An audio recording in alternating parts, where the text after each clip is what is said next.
Bienvenue sur Klagmore TV, depuis notre studio de Karlsruhe. Afrique, des maladies redéfinies comme SIDA.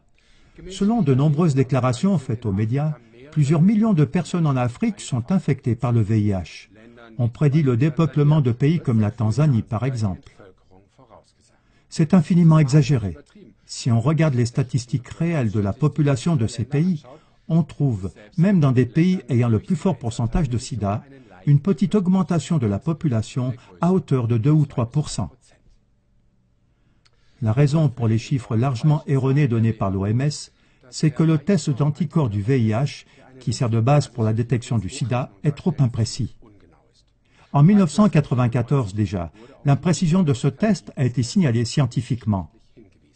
Une étude dans le Journal of Infectious Diseases, une revue médicale professionnelle sur les maladies infectieuses, a montré que ce test donnerait un résultat positif, même chez les patients atteints de la lèpre.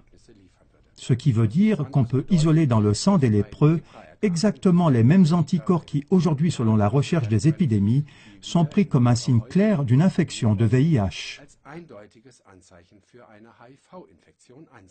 Même avec la malaria et avec des dizaines d'autres maladies infectieuses comme la fièvre chronique, la perte de poids, la diarrhée ou la tuberculose, ces prétendus tests de VIH peuvent donner un résultat positif.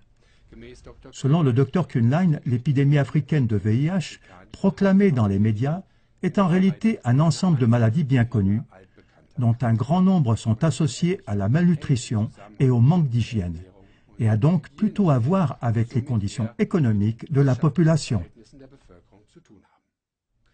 James Shitbati, fondateur d'une société de développement économique à Nairobi, la capitale du Kenya, a déclaré « Le sida est un très grand business, peut-être le plus grand en Afrique. Il n'y a rien d'autre avec quoi autant d'argent circule qu'avec des nombres aussi choquants de sidaïques. Ici, le sida est une maladie politique. Nous devrions être sur nos gardes. » Chers téléspectateurs, après 30 bonnes années de théorie du virus du sida, on ne peut toujours pas fournir de preuves solides de l'existence de ce virus.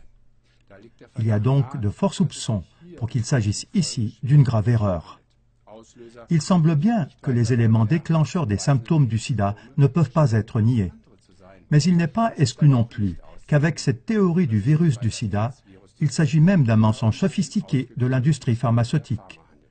Et dans le cas présent d'un mensonge extrêmement lucratif, il suffit de voir les gigantesques bénéfices réalisés par les géants pharmaceutiques avec les prétendus médicaments contre le sida.